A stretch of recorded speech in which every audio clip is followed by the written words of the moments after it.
na semana passada. O Fortaleza precisa vencer por 3 gols de diferença. Em seguida, voltamos com outras informações da Copa do Brasil, também da Libertadores da América. Globo, a gente se liga em você.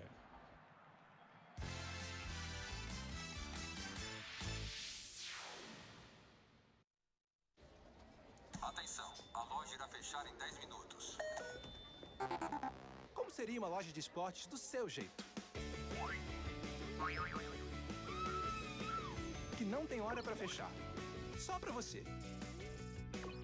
Com dicas de consultores esportistas. Entregas em até 48 horas. A Netshoes é assim, digital, do seu jeito.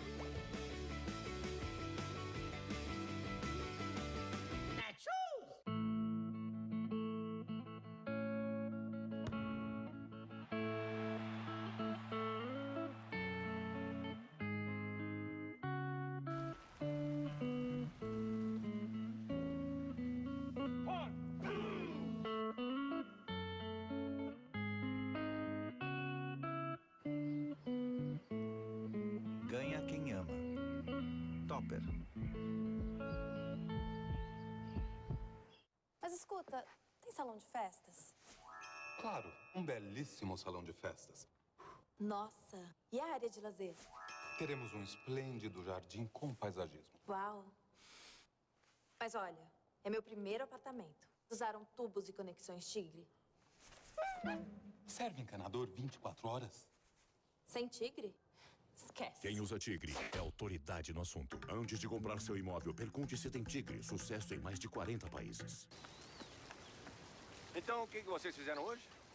Eu conquistei a Europa. Muito bom. Eu pus fogo em Roma. Muito bom. E você, doutor? Eu fui lá no posto de Ipiranga abastecer, aproveitei para trocar óleo, comprei pão, um celular, uma TV. Num posto de gasolina. Num posto de gasolina. Muito bom, viu, doutor? Muito bom. Ipiranga, um lugar completo esperando por você. Por trás de cada momento existe um grande começo. Aquele milésimo de segundo de perfeição que coloca você um passo à frente. A Gillette sabe que começar bem o dia é importante assim. Foi por isso que criou Gillette Mach 3, com lâminas de alta definição para proporcionar uma pele macia todos os dias. Gillette Mach 3 edição limitada, ajudando os homens de todo mundo a ter um grande começo. Futebol 2012, oferecimento Amarok, a força da inteligência. Coca-Cola Zero, quanto mais zero, melhor. Itaú, apoia a evolução da sua empresa. Johnson & Johnson, o melhor cuidado para seu bebê. Brahma, o sabor de ser brameiro. E Vivo, ilimitado de verdade, tem a maior cobertura.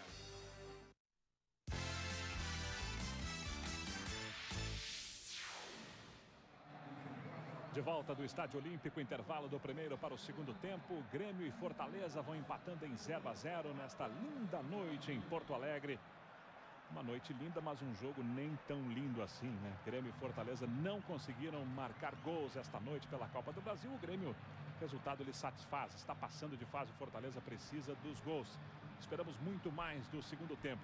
Quarta-feira sempre de Copa do Brasil, sempre de Libertadores.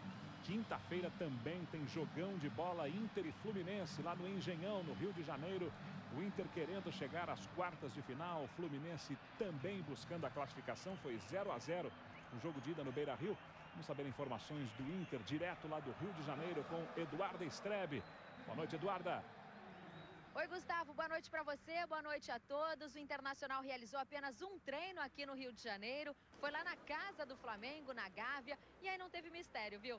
O técnico Dorival Júnior já veio com uma ideia de time de Porto Alegre. Hoje apenas fez um trabalho recreativo com os jogadores antes dessa partida decisiva contra o Fluminense. Aliás, a grande notícia veio no final do trabalho. Enfim, o meia Oscar estaria liberado para atuar contra o time carioca. A CBF enviou à Conmebol um documento liberando este jogador, confirmando o registro dele no Internacional e, nesse caso, ele estaria habilitado para disputar partidas pelo clube. A delegação colorada recebeu a notícia com muito otimismo, muita animação. Claro, o Oscar era o mais feliz de todos. E quem falou com a gente sobre a importância desse jogador foi o Leandro Damião, o artilheiro colorado, que cumpriu suspensão contra o Caxias, mas está retornando ao time amanhã contra o Fluminense. Todo mundo está feliz que ele possa jogar e acho que ninguém atrapalhe ele nessa parte de fora. O jogador precisa estar jogando e isso que é importante. Do Rio de Janeiro, Eduarda Strebe para o Show do Intervalo. Obrigado, Eduarda. Acompanhando o Inter contra o Fluminense, jogo desta quinta-feira no Engenhão. E olha a torcida do Fortaleza como está presente também aqui no Estádio Olímpico. Em pequeno número, é verdade, mas fiéis torcedores acompanhando o tricolor cearense nesta partida contra o Grêmio pela Copa do Brasil. Vamos falar agora de Libertadores, vamos seguir falando de Libertadores. 2 jogos com clubes brasileiros nesta quarta-feira com o placar já movimentado. A gente começa com o jogo entre Lanús e Vasco lá em Lanús, na Argentina, e vai dando vitória brasileira. Acompanhamos o gol do Vasco com Luiz Roberto. Juninho deu o Newton, pro Newton, ele pega bem! Gol! Juninho ficou na sobra, rolou açucarada na veia, pra estufar, essa rede não estufa, né? Bate e volta. Que gol, hein? De 3 dedos, como a gente diz aqui no Rio Grande do Sul. Bola no canto do goleiro e o Vasco, que já venceu o primeiro jogo por 2-1, vai se classificando para as quartas de final da Libertadores. Grande campanha do Cristóvão Borges. O Corinthians do Tite também está se classificando, vai vencendo o Emelec, empatou o primeiro jogo em Guayaquil 0-0 e vai fazendo 1-0 no Pacaembu esta noite em São Paulo. Vamos ao gol corintiano com Kleber Machado. Dominou, parou, encara a marcação, rolou a bola para a chegada do Fábio Santos, vai ficar na cara do gol!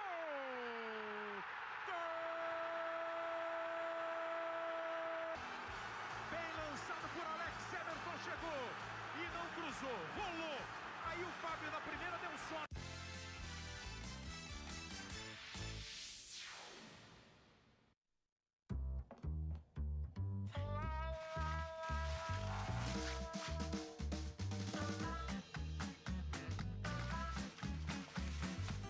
Nova lavadora Consul Facilite, a única com estoque fácil. Armazena o sabão e amaciante para você não precisar repor a cada lavagem.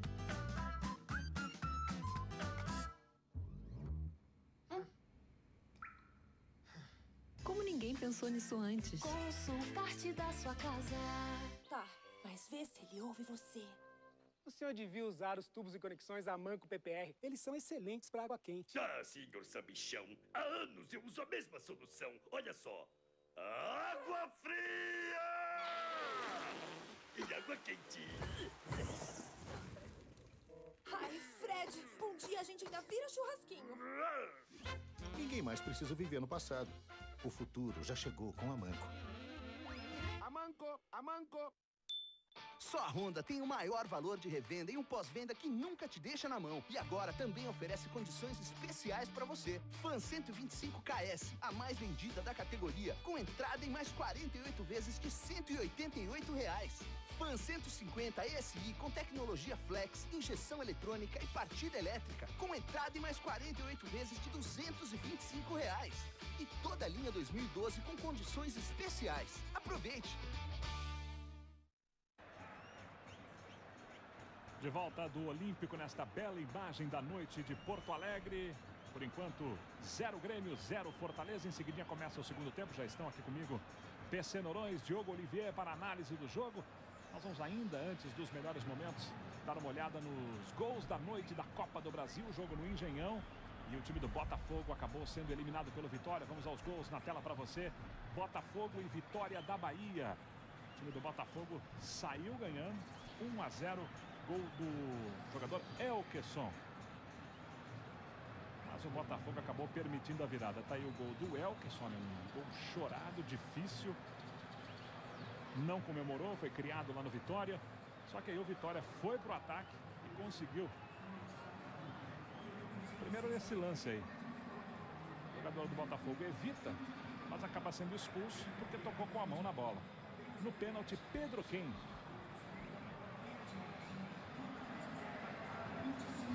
Na verdade, o Neto Baiano acabou perdendo o pênalti. Agora sim, o Pedro Quem vai empatar o jogo para o Vitória já no segundo tempo. Ó. O Vitória já tinha tido a chance de empatar no pênalti, mas acabou desperdiçando. E aí o Tartá, ex-jogador do Fluminense, acabou garantindo a vitória do Vitória. E no finalzinho, olha só, quase que o Louco Abreu empata. O empate em 2-2 não serviria para o Botafogo. O Vitória está classificado, vai enfrentar o Coritiba. E agora, com análise de PC Noronha, Diogo Oliveira, vamos aos melhores momentos de Grêmio e Fortaleza aqui no Olímpico em Porto Alegre. Começando pelo visitante, PC. Fortaleza veio com um time bastante diferente, mas não ficou recuado, procurou até chegar ao ataque. Até surpreendeu um pouco o Fortaleza na sua consistência na marcação, né? Embora em determinados momentos o Grêmio tenha conseguido envolver a defesa do Fortaleza e tenha chegado com perigo. Mas o Fortaleza também deu as suas chegadas, embora na hora da definição faltasse um pouco de qualidade. Eu diria que foi um primeiro tempo de muita transpiração e pouca inspiração. E aí serve para os dois times, né? Porque os dois goleiros praticamente não trabalharam, mais, né, intervindo em bolas aéreas ou repondo na questão do tiro de meta. Então acho que falta mais qualidade para eles trazerem para o segundo tempo um jogo mais emocionante. Talvez saindo um gol, e principalmente se esse gol for do Fortaleza, vai acender o jogo. Porque o Fortaleza passa a acreditar e o Grêmio naturalmente vai se resguardar, mas vai sair para o jogo para tentar definir o placar. Melhor chance do Grêmio, Diogo, foi essa aí com o Bertolli, né? Foi essa do Bertolli como o melhor jogador do Grêmio na partida. O Bertolli foi o único jogador, pode-se dizer assim, mais lúcido do Grêmio, mesmo não tendo munição dos jogadores de articulação. O Marco Antônio está muito isolado na articulação do Grêmio. Mesmo assim, ele tentou, recuou, fez jogada de frente, conseguiu arrematar. O problema fundamental do Grêmio é esse. Os dois volantes que atuam na função de meia no losango de meio campo do Luxemburgo estão jogando mais como volantes como meias. Marco Antônio fica isolado na articulação, está bem marcado e os atacantes ficam sem capacidade, sem alguém que os municie. O Fortaleza é natural que erre passes, né? O Fortaleza está errando passes porque é um time desentrosado, é um time que está errando bastante passes em função disso aí. Mas se espera que os dois times tentem resolver esse problema ofensivo, né? Não adianta só ter atacantes se não tem quem coloque a bola para os atacantes. Tanto Fortaleza quanto o Grêmio vão ter que resolver esse problema para o jogo ter um pouco mais de dinâmica, digamos assim. Será que o Nedo Xavier poderia colocar, olha só, mensagem da torcida, já antecipando o Dia das Mães, ligadas na RBS TV e também na TV Verdes Mares em todo o estado do Ceará. Será que o Nedo utilizaria algum dos titulares que está no banco no segundo tempo? Eu acho que o titular que poderia resolver, ou pelo menos dar uma dinâmica diferente, não está no banco. Seria o Cléo, né? Que é um jogador de mais velocidade, de habilidade, dribla rápido, deu um trabalho danado para o Grêmio no jogo de ida, mas ele não está no banco, não seria Geraldo esse jogador. Também, nem no o Geraldo banco. Também não está no banco. Enfim, o Jailson, que é o outro atacante, também não. E as opções que ele tem no banco de titulares mesmo são jogadores mais de marcação. E talvez apostar na dupla do Assisinho, que é um jogador que entrou lá no segundo tempo lá também, que é um jogador de dinâmica, de velocidade, de drible, e que pode ajudar a burlar essa marcação do time do Grêmio. Mas no mais, eu acho que o Nedo deveria trabalhar um pouco mais a parte dos jogadores que estão em campo. Principalmente trabalhar com o Guto, por exemplo, que foi muito omisso no primeiro tempo nos termos ofensivos. Ele que é um jogador que pode fazer a diferença, porque tem qualidade para isso, mas se escondeu do jogo. Com o Guto, eu acho que o Fortaleza ganha um pouco mais de dinâmica. Vamos dar uma olhadinha em outros gols da Copa do Brasil nesta quarta-feira. Jogos envolvendo agora Palmeiras e Paraná lá em Barueri. O time do Palmeiras, que já havia vencido o primeiro jogo por 2-1 em Curitiba, vai vencendo também por 1-0. E aí na Arena do Jacaré, em Sete Lagoas, Guerron fez o primeiro do Atlético contra o Cruzeiro. O Atlético venceu o primeiro jogo por 1-0. E aí de pênalti o Wellington Paulista deixa tudo igual. Cruzeiro e Atlético Paranaense 1-1. O Cruzeiro precisa fazer 3 gols, 3-1 para se classificar. O time do Grêmio já voltou, Fernando Becker. E sem alteração, é a mesma formação daquela que iniciou a partida. E o Fortaleza, por enquanto, segue no vestiário, Fábio. Segue no vestiário. O técnico Nedo Xavier deve ter bastante assunto para conversar por lá. A gente aguarda aqui a saída dos jogadores. O PC Noronha há pouco falou da timidez do Guto no ataque. O ponto forte desse jogador é realmente o apoio. Ele joga muito bem de ala. Mas o Guto ficou 15 dias machucado. Teve uma contusão na coxa esquerda. E, inclusive, nem vinha para cá. O Fortaleza veio na segunda-feira pela manhã, logo após o clássico do domingo com o Ceará. O Guto só veio à noite. E veio porque o departamento médico, em conversa com o Ledo Xavier, acabou liberando o jogador. E ele veio, tá como titular. Talvez aí esteja a explicação para a timidez nesse primeiro tempo. Já já o Fortaleza em campo. E as duas assistentes, as catarinenses, Nadine Bastos e Neuza Bach, foram ao vestiário do Fortaleza chamar o time cearense. O Grêmio voltou sem mudanças, Diogo. Se a gente for pegar pelo desempenho, é claro que o Grêmio precisaria eventualmente de mudanças. Poderia puxar um pouco o Bertolli mais para trás e fazer o ingresso do Miralles no lugar do Marco Antônio, pode até tirar um volante no losango de meio campo, recuar um pouco o Marco Antônio, colocar mais o atacante. Tem opções para fazer isso. Mas o Grêmio, para a classificação, não tem por que mexer no time, né? O Grêmio está com a classificação praticamente garantida. O Luxemburgo está adotando uma postura mais conservadora. Não há por que mexer se o Grêmio tem 2-0 de vantagem, né? O Grêmio não tem que mudar esse estado do jogo, mesmo que não seja uma grande partida, uma grande atuação do Grêmio. Mas o fato é que, para a classificação, esta formação está dando para o gasto, digamos. As assistentes já voltaram lá do vestiário do Fortaleza. E foram bastante aplaudidas, né, Gustavo? Principalmente a Nadine Bastos. Ela está chamando muita atenção na partida. É dentista. É natural da cidade de Itajaí, Santa Catarina. Tem 28 anos. E agora sim, finalmente vai voltando o Fortaleza. Gustavo, diga lá. Tentei conversar com o Vanderlei Luxemburgo. Ele pediu para dar entrevista apenas após a partida, entrevista coletiva. Mas eu conversei fora do ar com ele, perguntando o que ele pediu para os jogadores. Ele disse assim, eu pedi mais calma, né? Para tocar mais a bola, chegar com a bola trabalhada lá na frente e parar de fazer muitos lançamentos. Numa das poucas jogadas que a gente trabalhou a bola, a gente quase chegou ao gol. Mas assim, parece que a torcida está ditando o ritmo do time em campo. Não pode, a torcida apoia, aplaude. Não dá para jogar como a torcida gosta, que é jogar para frente, correndo. Tem que ter mais calma, tocar mais a bola, trabalhar mais a bola. Estamos vendo na imagem aí o Rômulo, que teve uma belíssima passagem pelo Grêmio aqui em 2006, PC. Tá o Rômulo atuando no Fortaleza, hein? Ainda não conseguiu emplacar, né? E chegou lá, inclusive, baseado nesse cartaz aí adquirido nas boas passagens pelo Grêmio, pelo Cruzeiro, pelo Botafogo. Mas no Fortaleza não conseguiu. Teve muitas chances, foi titular durante boa parte do campeonato, mas até agora me parece que fez 3 gols só, sendo que um deles foi de pênalti. Então um jogador que está devendo ainda pelo cartaz que ele chegou ostentando no Fortaleza. Talvez o esquema de jogo do Fortaleza atrapalhe um pouco o desempenho dele. É um jogador de referência dentro da área e o time do Fortaleza é um time de toque de bola, não é aquele time em que os laterais passam o tempo todo cruzando, buscando o centroavante. Isso talvez tenha prejudicado ele, mas o fato é que ele não conseguiu emplacar. Mexeu. Diga lá, Fábio. Assisinho, camisa 17, vem para o jogo nesse segundo tempo. O Assisinho 17 entrou no lugar do Ciro Sena, o camisa 3, que a gente ouviu ao fim do primeiro tempo. O Ciro sentiu um incômodo muscular, o Ledo Xavier não quis arriscar, fez a alteração. Segundo o Assisinho aqui, vai para a direita o Bismarck.